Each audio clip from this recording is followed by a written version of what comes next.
For anyone interested in gaming in the early to mid-2000s, it's hard not to have some reverence for the word Xbox. While the legacies of the likes of Sony, Nintendo, and Sega stretch back over a decade further, Microsoft's introduction into the console space sent shockwaves throughout the industry, paving the way towards many of the trends and expectations we have for modern gaming today, for better or for worse. Online multiplayer and matchmaking, built-in drives for better loading times, and solidifying the home console as just as valid a platform for competitive first-person shooters as the PC. The Xbox paved the way for it all. Grabbing a headset and playing Halo 2 online was a transformative experience that changed the way we play games on our couches forever, and also how creative we got with trash-talking our friends. But the legacy of the Xbox isn't all great. The brand has stumbled multiple times throughout its history, and it's arguably in its most precarious position today, its immediate future hinging on a single game, and its long-term future hinging on a single massive acquisition. Let's dive into what's currently ruining Xbox. In the late 1990s, Microsoft was the king of the computer industry. But the gaming market was largely uncharted territory for them. Despite having a small internal studio that developed a handful of titles for the PC, gaming really wasn't on their radar. At that time, Sony and Nintendo were leading the console race, with the PlayStation and N64 respectively. It was during this time that an idea began to brew within the walls of Microsoft. A vision of stepping foot into the world of video games and creating a console of their very own. The concept of Xbox sprouted from a small team within Microsoft. The team had originally been assembled to develop graphics technologies for Windows called DirectX. Among them was Seamus Blackley, who had previously worked at Looking Glass Studio.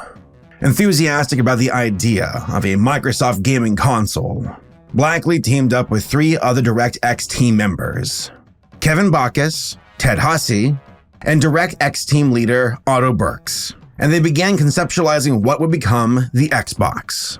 Their idea was simple, in concept anyways, a gaming system that was essentially a PC in disguise.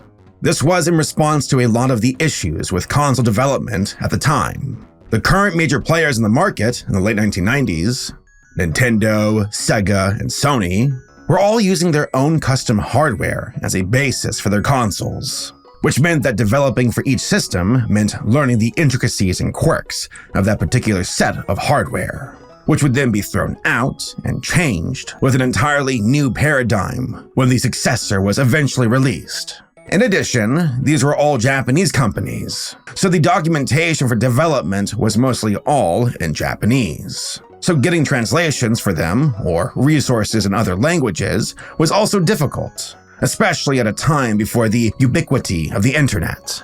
Microsoft was in a unique position to disrupt the market here, because they had the lion's share of the personal computer industry in their pocket, and the technology that powered the majority of the games on that platform, DirectX, was a technology they made. If Microsoft could release a home console that ran on the same tech that the PC did, it meant that developers could create games using technology that was far more universal and already well understood and thoroughly documented. This wasn't the only reason for the Xbox though. While Seamus and his team were passionate about the technical side of the project, there was also some business interest as well. Sony was dominating the market with the original PlayStation in the late 1990s. The machine was a phenomenon. Talk was already surfacing about its inevitable successor, the PlayStation 2. Sony was positioning the console as more than just a gaming system. They were gunning for an entire multimedia entertainment system that would come to dominate the living room, to the point where the average family would not need a PC for those kinds of things at all. Microsoft was not a fan of this potential future.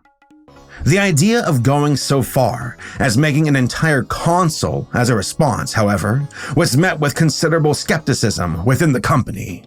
Many internally saw the console business as a losing proposition due to its lower profit margins compared to software, and the idea of entering such a market was seen as a high-risk move. It would be a serious investment, and it would take years before the project could be deemed profitable or not. Microsoft would have to commit to the bit hard. Combined with a company culture much more aligned with software, it was a risky move to enter an entirely new market, developing an entirely alien product category. It took the Xbox team considerable efforts and conversations with key players at Microsoft, eventually leading to a blowout debate with Bill Gates to finally get the project approved. With hindsight, though, it's pretty obvious to see it was the correct decision. The Xbox, while not the market leader in its generation, mostly due to its year-later start compared to the PS2 and its higher cost than the competition, it was nevertheless a fantastic product. Between its PC tech stack and unique features in the console, like an internal hard drive for saving and memory management, it was far and away the most powerful home gaming console at the time. And then there was Halo Combat Evolved, a landmark title exclusive to the Xbox, finally cracking proper first-person shooter controls on a home console after years of struggling, and still being the expectation we have for the genre over 20 years later. Building in an Ethernet modem, while expensive, allowed the Xbox to utterly dominate the early online gaming scene on consoles. And Xbox Live set the standard for how to handle online multiplayer on the couch. Microsoft doubled down on the success of the original Xbox with the release of the Xbox 360 in 2005. Launching a year earlier than the competition, and at a lower price than Sony's hardware, they continued to focus heavily on Xbox Live and social gaming. Halo 3, Gears of War, and Call of Duty 4 catapulted the console to further heights. Now, some can look at the Red Ring of Death issue as a massive blow to the Xbox brand. And it was. But this was an issue with production, not with product strategy. It was unfortunate, but Microsoft did eat over $1 billion in RMA cost to keep the customers on their good side. So in terms of making the best of a bad situation, and yes, it was bad, there wasn't much else Microsoft could do here. And it was something largely out of their control, or at least their intention. But what happened next, though, was entirely on them. The announcement of the Xbox One in May 2013 was one of the most controversial press events in the history of video games. The console was led by Don Mattrick, who at the time was the president of the interactive entertainment business at Microsoft. A seasoned executive with a background at Electronic Arts, Mattrick was no stranger to the world of gaming. However, the decision made under his leadership for the Xbox One launch were an absolute disaster and cost Microsoft all of their goodwill they garnered with the 360. The Xbox One was originally conceived as a comprehensive entertainment center, not just a gaming console. Microsoft wanted it to be the one device you need in your living room, capable of integrating television, movies, music, internet, and video games. The console was always to be connected to the internet, incorporating voice commands and gesture control with its bundled Kinect sensor. A motion-based controller they originally designed for the 360 to tap into the motion control phase that Nintendo Wii's console had hyped up in the late 2000s. Needless to say, seeing a new version of this on stage alongside the Xbox One when it was officially unveiled was met with considerable backlash. Microsoft's focus on television and multimedia capabilities during the console's reveal left many gamers feeling sidelined. The gaming community wanted to hear about the game, but these seemed to be treated as afterthoughts, further fueling the fire. Cringe compilations of all the times Microsoft referenced TV during what was supposed to be a gaming press event immediately went viral. One of the most controversial features of the Xbox One was always its online DRM policy. In a move so disconnected from reality, it could only be dreamt up by someone who used to be an exec at EA. Microsoft planned to require an always online internet connection for the Xbox One, arguing it would enable new features like sharing digital games with friends. Additionally, there were restrictions on used games that would have prevented gamers from trading, selling, or even lending their physical games. Want to grab your friend's new copy of Gears and play it at your house? Too bad, you can't. The Xbox One would tie each disc to a singular system, meaning you couldn't share discs, and you could not buy or sell used games. Matrix's response to the backlash was just as Electronics' hardcore as the policy itself. When asked about the always online requirement and what solution Microsoft had for people without reliable internet, Matrix suggested that those without connectivity should stick with the Xbox 360. This comment further fanned the flames and made the hardcore gaming public hate the console even more. Cementing the boneheaded trifecta, Microsoft also decided to schedule their conference the day before Sony's. In a clearly last-minute addition to their press conference, Sony showed a special video on how to share games on a PlayStation 4, which was just two people handing a disc to one another. Between a massive shot across the bow like that, and the PS4 being a full $100 cheaper at launch than the Xbox One, the 8th generation of consoles was decided before the hardware even launched. Microsoft ended up reversing many of its controversial policies before the console released in November, removing the always online requirement and the restrictions on used games. But the damage was already done. No one wanted an Xbox One, and its sales reflected that. In July 2013, shortly after the turbulent Xbox One reveal and the subsequent policy reversals, Matrix left Microsoft to join Zynga, leaving behind a tumultuous chapter in Xbox's history. It would take significant effort and time for Microsoft to regain the trust of their gaming community and to reposition the Xbox One as a console for gamers. The Xbox brand was left with a substantial image problem, with the Xbox One having received significant backlash and criticism. Microsoft needed strong leadership to steer the Xbox brand back into the right direction. That leadership came in the form of Phil Spencer. Spencer, a Microsoft veteran, had been with the company since the early 90s and had a history with Xbox, having previously been the head of Microsoft Studios. He was known as an avid gamer with a deep understanding of video game culture and a genuine love for the medium. In March 2014, Spencer was appointed as the new head of the Xbox division. Upon assuming his role, Spencer had one of the hardest jobs anyone can undertake: appease people on the internet that hate you.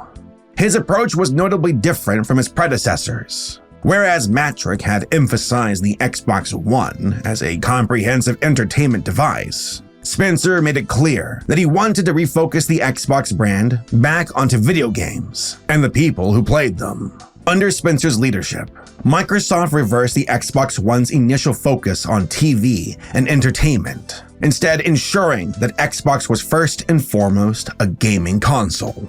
Spencer put the spotlight on gamers, their experiences, and their feedback.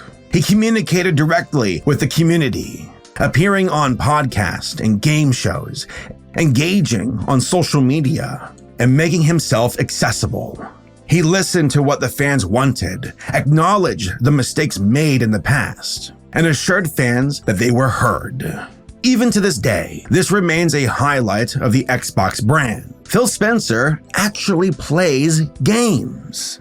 His Twitter is alight with comments on the games he's currently playing. He'll usually start media appearances talking about a game he's been playing or is interested in.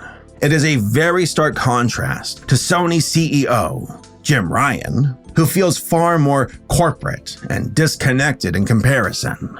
Another crucial move was the introduction of Xbox Game Pass in 2017, a subscription service that gives players access to a library of games for a monthly fee. This move has been praised as a game changer, offering remarkable value to consumers and shifting the conversation around Xbox in a positive direction.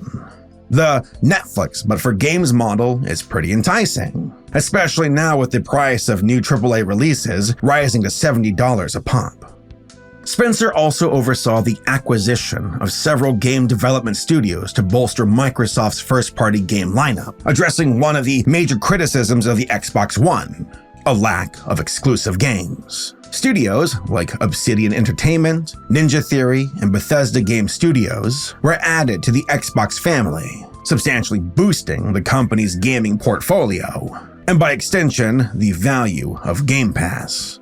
Under Spencer's leadership, Microsoft also pushed heavily into crossplay, advocating for gamers to play together regardless of the platform. This move was seen as a step toward breaking down the barriers between different gaming platforms, and was largely welcomed by the community. Between Game Pass letting players access games easier on both Xbox and PC, Microsoft committing to releasing all their studio's titles on both platforms at the same time, and committing to not just the $500 Series X console, but the $300 Series S as well as a more accessible budget option, along with xCloud streaming, so you can play a lot of Game Pass titles on basically any device with a screen.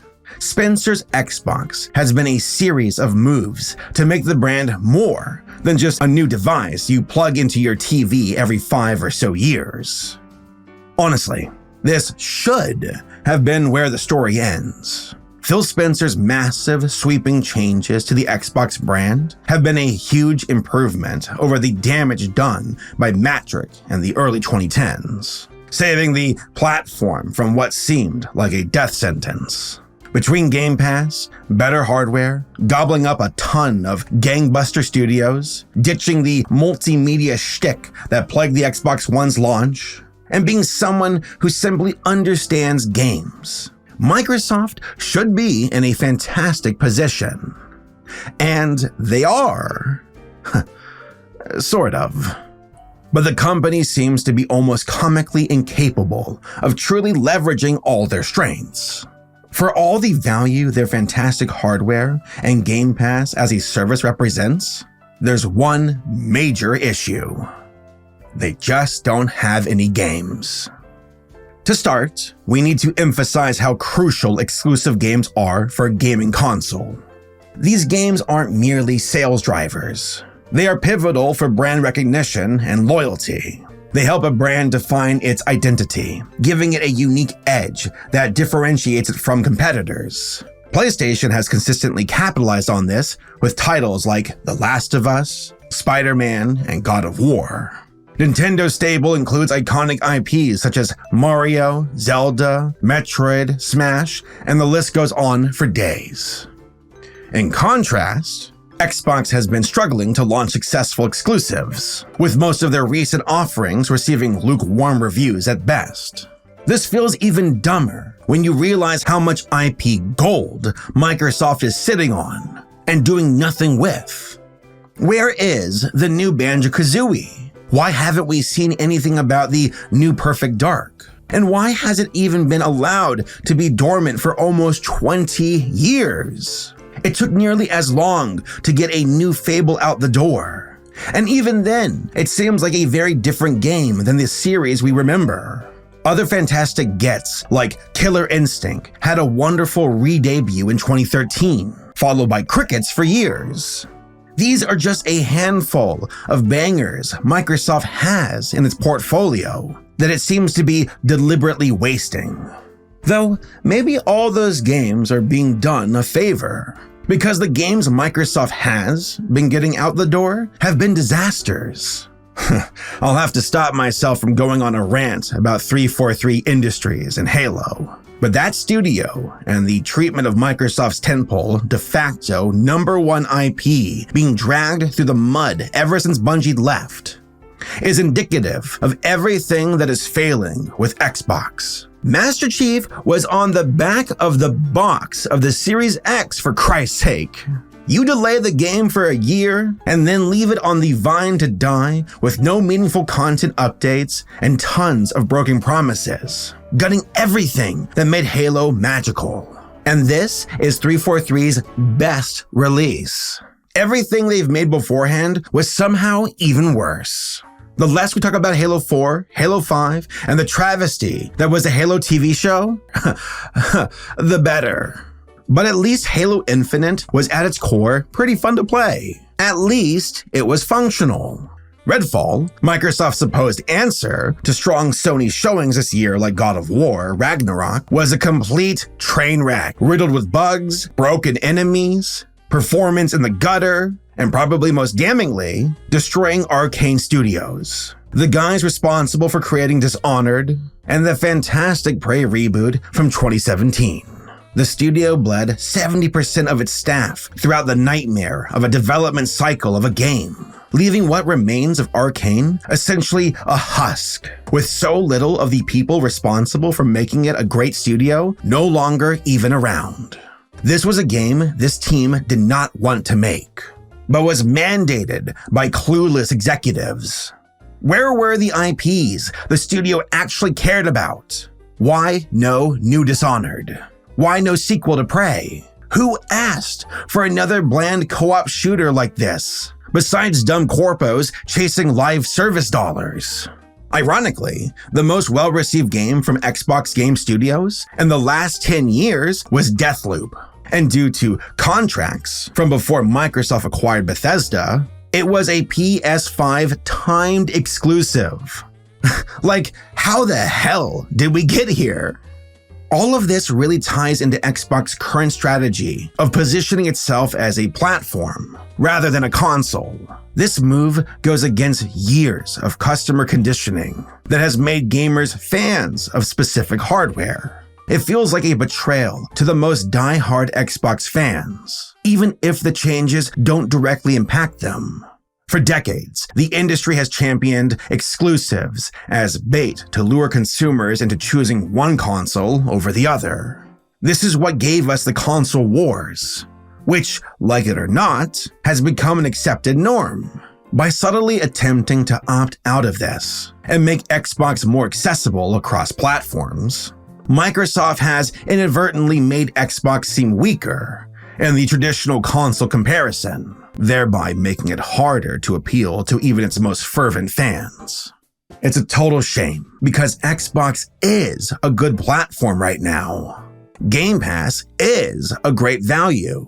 The hardware is fantastic. And something I think is underrepresented that's a huge advantage over Jim Ryan's Sony is that Spencer's Xbox actually values the legacy of their brand. While Ryan was dragged on Twitter for condemning early PS1 games while at a Gran Turismo event, asking why anyone would want to play games that looked this terrible, and was forced to publicly walk it back, Spencer worked tirelessly for years to build up the Xbox's backwards compatibility functionality. Even now, you can still throw in discs from the Xbox 360 and even the original Xbox and a Series X, and they'll work. Sony will barely even acknowledge their past titles, which is ironic since they have an even deeper legacy than Xbox does. There are clearly people at Microsoft that care about the Xbox platform, who recognize its legacy and its importance to the people who love it, and are trying their best to honor that legacy. But it's just as clear that there is so much mismanagement as well. Between so many delays or outright no-shows of so many of its key franchises like Perfect Dark, underwhelming showings from both new games like Redfall, and legacy IP like Gears that, while good, have lost the momentum they carried in their heyday on the Xbox 360, and just everything that has been done to Halo post-Bungie. Well, it's clear that somewhere in the management chain, either at Xbox Studios or Microsoft itself, something is deeply wrong. And the fact that it's gone relatively unaddressed for years while chasing this Activision Blizzard deal makes it feel like the higher-ups here just hoped to buy their way out of this problem. To just turn the COD dollars into Xbox dollars, instead of trying to fix the deeper issue. That the image of Xbox as a powerful piece of hardware that powered social, connected competitive experiences has fallen by the wayside.